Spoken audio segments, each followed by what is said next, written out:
Don Antonio Gasós es médico cirujano en la Clínica Montpellier Miraflores del Hospital Clínico en Zaragoza y también fue durante años el presidente de Provida Aragón. Así que un fuerte aplauso para don Antonio.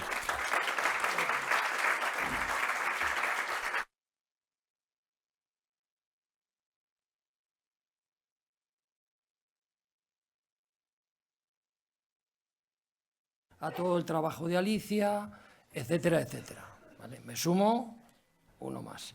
Luego deciros, como preaviso, que está permitida la siesta de la llave, pero sin llave, por favor.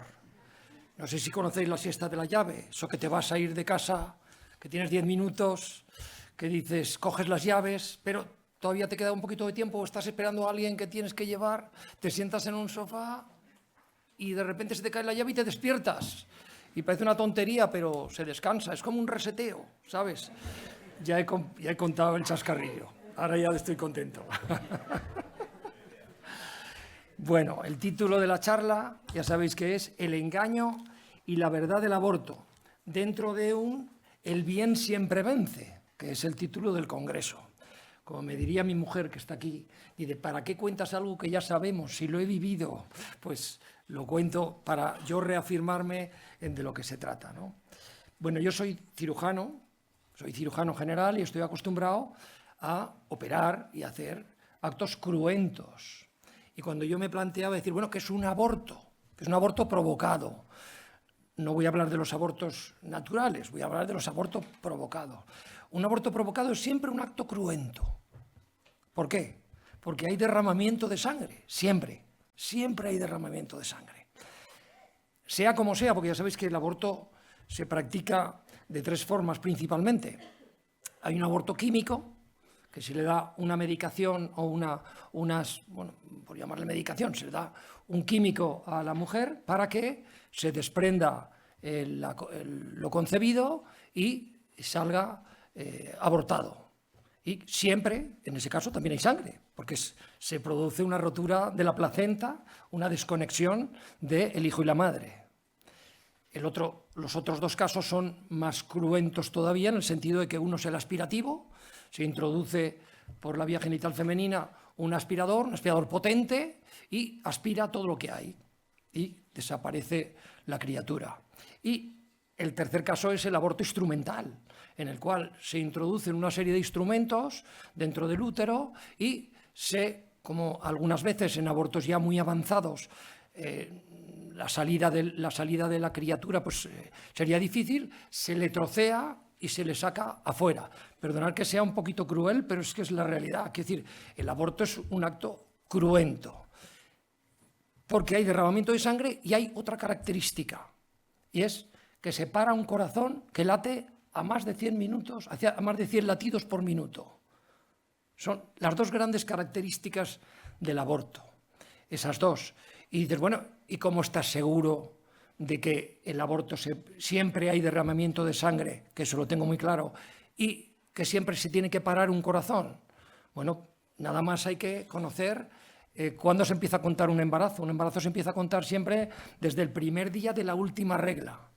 Más o menos, digamos que las 2 primeras semanas no existe embarazo, ni más o menos, porque el embarazo se produce más o menos a mitad del ciclo.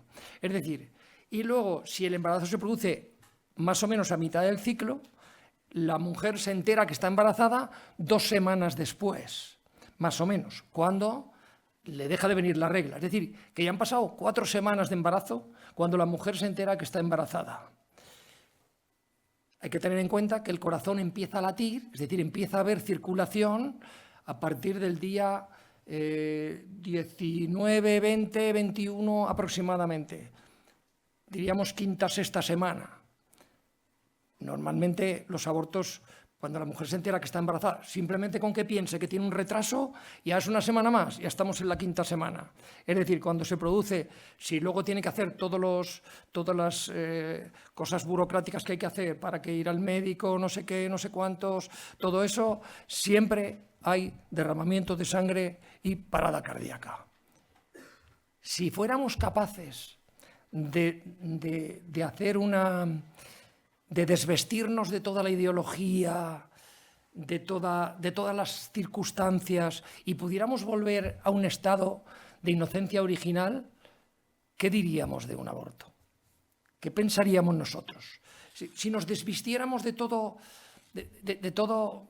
las circunstancias y de toda la ideología y de todas las presiones que pueda haber, de todo, que volviéramos a una situación de inocencia original, pues diríamos que el aborto es una cosa desastrosa y más, diciendo y explicando exactamente lo que es, porque la mayoría de las mujeres no lo saben, no saben la realidad del aborto. Si habéis visto la película esta en la que la estadounidense, esta chica, esta mujer médico que se dedica a hacer abortos y todo esto, hasta que se da cuenta en el momento en que ella percibe lo que es exactamente un aborto, entonces es cuando se escandaliza y se convierte a la parte provida, ¿no? Bueno, pues yo creo que aunque sea un poco cruento lo que yo así he contado de esta manera, pero sí es importante conocerlo y saber que el aborto es eso.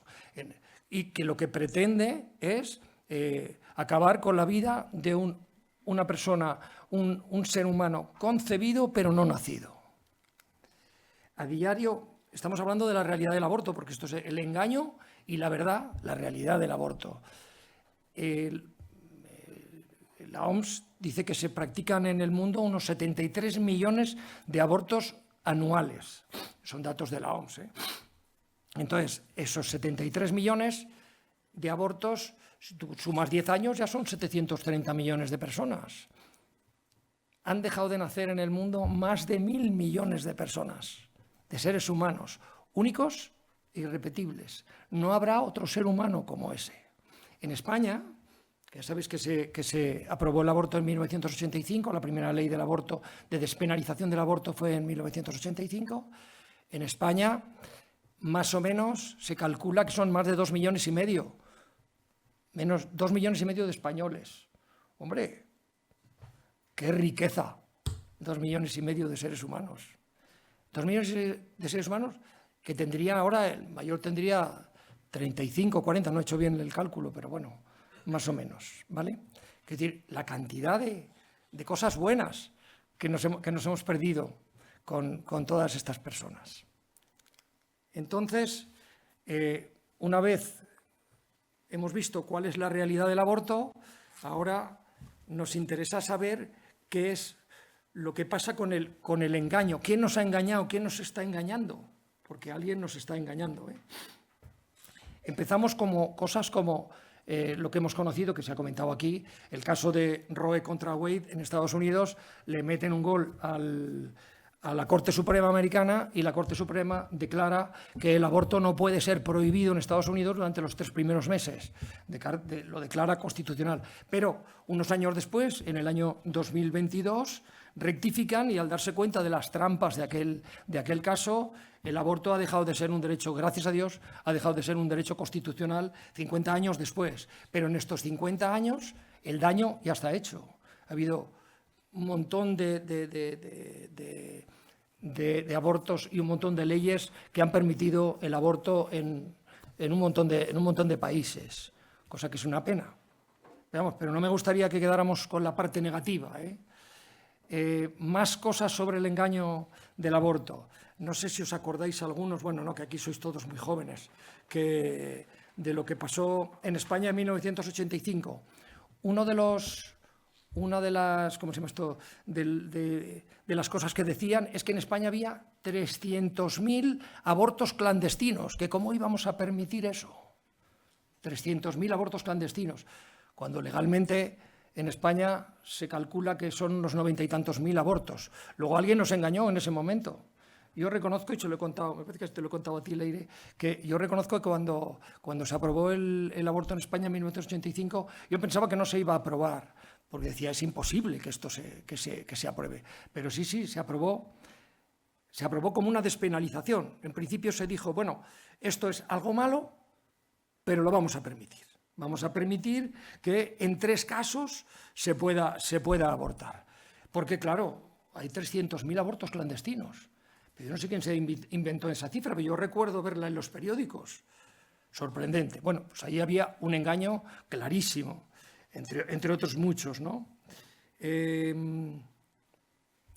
Fijaros, además, que otro de los temas que se oye, y se oye a gente intelectualmente de un cierto nivel, te dicen, no, la mujer puede hacer con su cuerpo lo que quiera. Eso se lo oyes a ministros y ministras de este país, se lo he oído yo, pero han estudiado biología.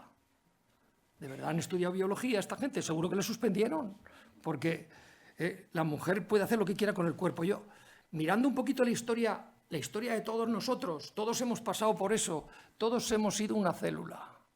Durante nuestros 5 primeros días hemos vagado por dentro del cuerpo de nuestra madre, pero no dependíamos de nuestra madre, éramos autónomos, nos alimentábamos de nuestros propios recursos, ¿vale? Y es a partir del 5º o 6º día, más o menos, cuando el ser humano se introduce en el endometrio de la mujer. Y hete aquí que no es la mujer la que se entera que está embarazada. Es este ser humano el que le dice, estoy aquí, mamá. Es la primera vez que decimos mamá. Y lo hemos hecho todos. Todos hemos sido ese pequeño ser, pequeñito, hemos entrado en el endometrio de nuestra madre y allí hemos creado ya, hemos cambiado de menú, ¿vale? El menú se nos ha acabado el que teníamos y hemos buscado el menú de la madre. Y luego ya, a partir de allí, somos nosotros con nuestro corazón, a partir del día 18, 19, 20, nuestro corazón empieza a latir, tenemos nuestros propios genes, tenemos nuestra propia circulación, tenemos todo. Y lo único que tenemos una cosa en común con la madre, y es que tenemos la placenta por donde recibimos el alimento que nos manda la madre. Bueno, pues esta es la historia de cada ser humano, la historia de todos nosotros.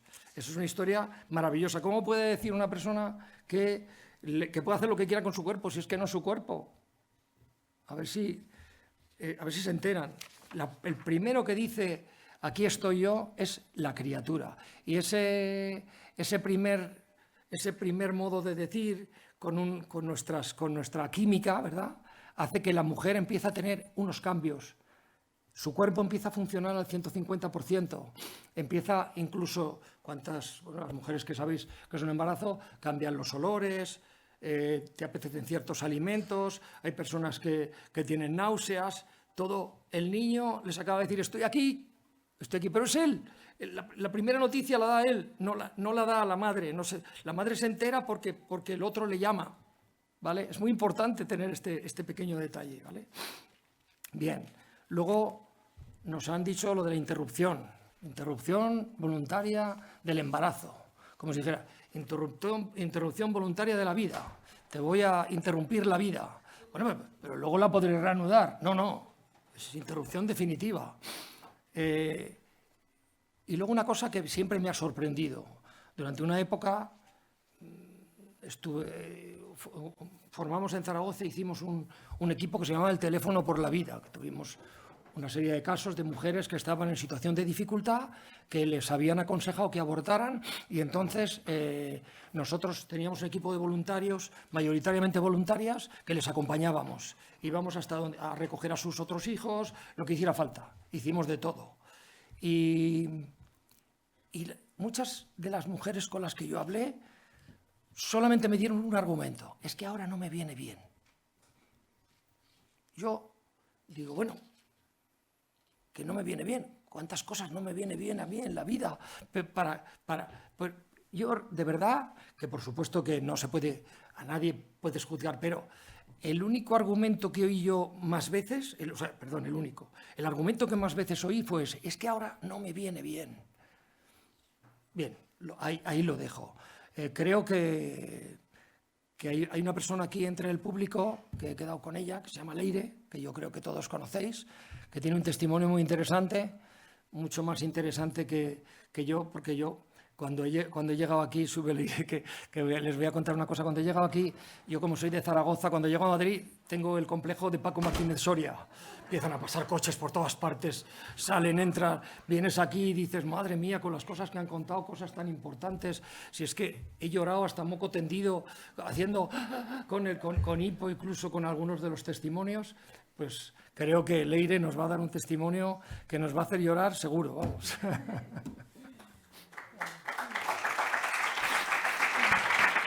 Bueno, muchas gracias. Muchas gracias. Bueno, como el mío al final también siempre es como un relato de esperanza, mi experiencia es que, a no ser que tendré detalle, y hay algunos detalles que sí quedan para llorar, porque yo vengo como de lo más oscuro, yo quiero aprovechar estos minutitos que tengo para completar un poco lo que ha comentado Antonio, pero desde la posición, o sea, desde la realidad y el engaño de la mujer. Porque hablabas de, me voy a poner este lado, sí. Hablabas de los millones de bebés y entonces que también incluyamos en el tema que por cada niño abortado hay como mínimo una madre destrozada. Habrá que ver cómo se ha quedado el padre, pero seguro la madre está destrozada. Y yo creo que hablar del lenguaje, como decías tú, es súper, súper importante. Y una cosa que hay que hablar para precisamente desenmascarar es el engaño, cuando se habla de IVE, que se habla interrupción voluntaria del embarazo. Bueno, lo de la interrupción ya ha quedado claro que es un engaño, pero incluso lo de voluntaria también, porque la mujer, para poder realizar un acto de forma voluntaria, necesita tener conciencia, información completa, es decir, qué llevas dentro, qué se va a hacer, cómo se va a hacer y cómo te vas a quedar. Entonces ahí ya tendría toda esa información, pero además tendría que tener también opciones. Es decir, me apoyas para abortarlo, apóyame para no abortarlo. Pero cuando una mujer se encuentra sin trabajo, sin papeles, sin el sustento afectivo, porque muchas veces ni siquiera es dinero, es el sustento afectivo o la garantía de que en el trabajo no va a suponer un moving o un despido. O sea, cuando tú me garantices todo eso, pues entonces también estaré en posición de poder ejercer voluntad libremente. Pero de la otra forma, ni se está en libertad y sin libertad no se puede ejercer la voluntad. Y luego lo de el embarazo, que vuelve a quitar, ¿no?, el foco de la vida que viene. Pero fíjate que es que incluso sacando del debate, porque es lo que hacen, al bebé, tampoco hay forma de defender el aborto como algo positivo para la mujer. Y ahí volvemos a la verdad. ¿Cuál es la verdad de la IVE? Que es una intervención violenta del embarazo. Entonces, ¿puede ser la violencia una solución? ¿Puede ser la violencia algo positivo en el cuerpo de la mujer? Porque se habla del cuerpo, pues quedémonos en el cuerpo. Es decir, ¿me dais estos elementos para debatir? Mujer, cuerpo, libertad. Pues con esos tres me quedo. No hace falta entrar a más, ni siquiera hace falta entrar en la conciencia del no nacido. Me quedo con esos tres. Entonces, la violencia, por lo que decía él de la intervención cruenta, es evidente, y esto todavía no ha habido nadie que me haya podido negar que en el aborto, en la intervención violenta del embarazo, no haya violencia, porque es que basta ver un vídeo, si es que tienes cuerpo para verlo, para reconocer que ahí hay violencia. Y si se entiende que la violencia es traumática siempre, de la misma forma que la sociedad entiende que una mujer violada queda traumatizada, y ahí da igual los años que tuviera, da igual quién es el violador, es verdad que el trauma puede ser más profundo, puede ser más severo, puede ser más desgarrador, pero trauma hay. Entonces, en la intervención violenta del embarazo, trauma va a haber. Y esto yo lo sé porque me paso el día, ya no solo porque lo he vivido, y aquí viene la parte un poco rápida de mi testimonio. Yo en el 2006 aborté con esa idea de que, por supuesto, soy yo la que tiene que liderar mi vida en independencia de todo, especialmente del hombre, y se me presentó como lo que yo quería. Esa solución que te quita el problema, porque no hay bebé, aquí hay un problema y el problema y el marrón te lo quieres quitar en una solución que te venden como segura, clínica e inocua. Entonces es perfecto y tampoco me venía bien, no me venía nada bien. Y entonces vas a esa intervención y te lo haces y puedes seguir como si nada, pero porque ya vas desconectada. Entonces cuando una mujer ha podido llegar a desconectar, como fue mi caso, con una vida súper promiscua, tóxica, de drogas y de todo, se ha separado cuerpo, corazón, mente y espíritu, pues entonces se pueden hacer cosas con tu cuerpo que de una forma consciente no harías, y de ahí el aborto al final siempre es una consecuencia de otras muchas cosas. Entonces, en ese sentido, pues el aborto como algo positivo para la mujer, pues no hay forma de defenderlo, y yo creo que la forma que yo veo clara en la que se puede terminar con el aborto no es por lo jurídico, no es por lo político, sino es por lo experimental, cuando las mujeres que hemos abortado y nos estamos organizando, aviso, hablemos de nuestra realidad, de cómo quedamos desoladas cuando, pasado ese estado de shock, un día, y pueden pasar semanas, meses o años, eres consciente de que tienes un hijo muerto. Y todo ese dolor que genera, además de lo físico, que yo atiendo a mujeres que han estado desangrándose durante semanas porque les han dejado cuerpecillos, o sea, restos del cuerpo de sus hijos dentro, las conozco que se han quedado estériles, las conozco, o sea, que a nivel cuerpo los traumas también son evidentes, sin llegar siquiera a mencionar todos los que pueda haber a nivel psicológico y emocional, porque el dolor de una madre que ha perdido a un hijo y de forma violenta, pues es muy duro. Pero bueno, hay esperanza, hay futuro y yo creo que también pues, eventos como estos dicen, ¿no?, que hay mucho por hacer, pero que se puede hacer. Muchas gracias. Gracias, Leire. Gracias.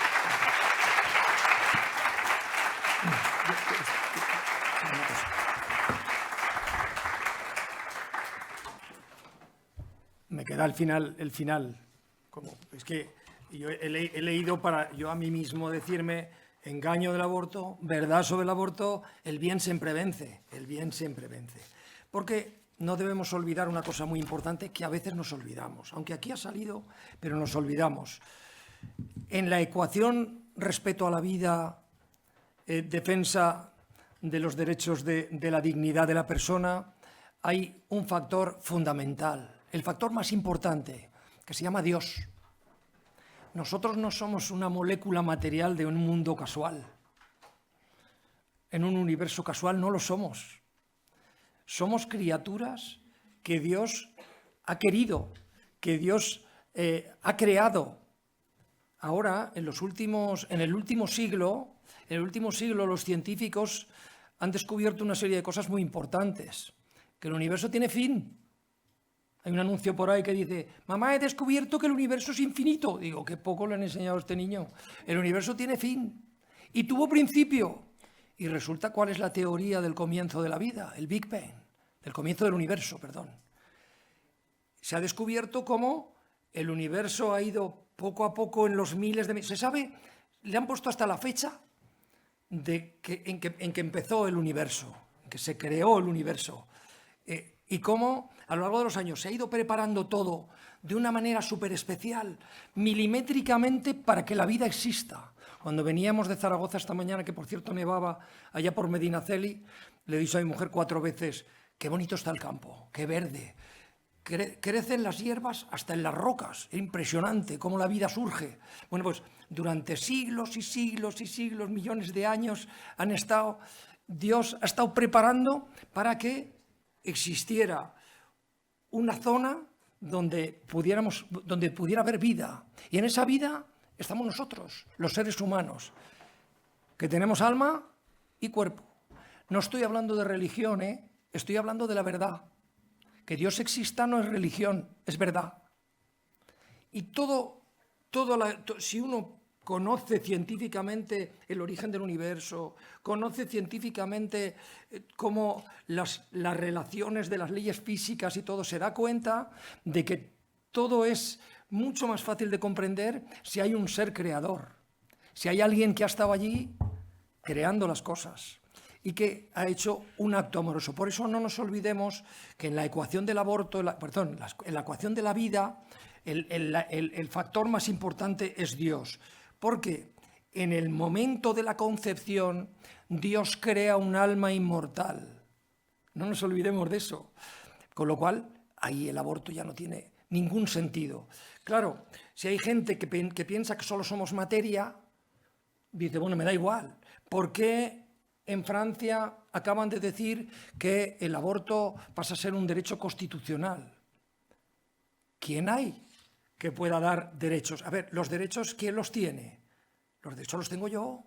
Todos vosotros tenéis los derechos. Los derechos son míos. y el Estado, las administraciones, lo que tienen que hacer es respetar esos derechos y conseguir que todo el mundo pueda vivir esos derechos. El derecho a la vida, el derecho al trabajo, el derecho a la salud, en fin, los derechos que quieras, los que hay. Pero los derechos son míos, porque yo soy una criatura querida directamente por Dios y mi alma ha sido creada por Dios en el momento de la concepción. O sea, no hay argumento más importante que el de Dios. No hay ningún Estado que pueda dar un derecho. Yo no puedo hacer una ley en el que diga, no, a partir de ahora existe el derecho fundamental, que es el derecho al aborto, como sucede en la ley española sobre el aborto en este momento. El derecho al aborto lo han convertido en un derecho fundamental, un derecho que no existe. Matar nunca es un derecho. Pero claro, si la gente piensa que somos pura materia, pues entonces todo vale, todo vale. Pero es que no somos pura materia. Le preguntaron a Konrad Adenauer, muy conocido en Alemania sobre todo, porque era canciller alemán, dice, ¿cuál es la mejor constitución que hay en el mundo? ¿De qué país? Dijo, los 10 mandamientos es la mejor constitución. Hay una constitución que está por encima de todas las demás constituciones, que es la ley moral natural, la ley que ha impuesto el Creador. No estoy hablando de religión, estoy hablando de la verdad. Dios existe, Dios crea la parte espiritual del hombre, nos hace partícipes de la creación a los seres humanos y por tanto no tenemos derecho a ir contra los designios de Dios, que nos quiera a cada uno como si fuéramos únicos, porque es que somos únicos.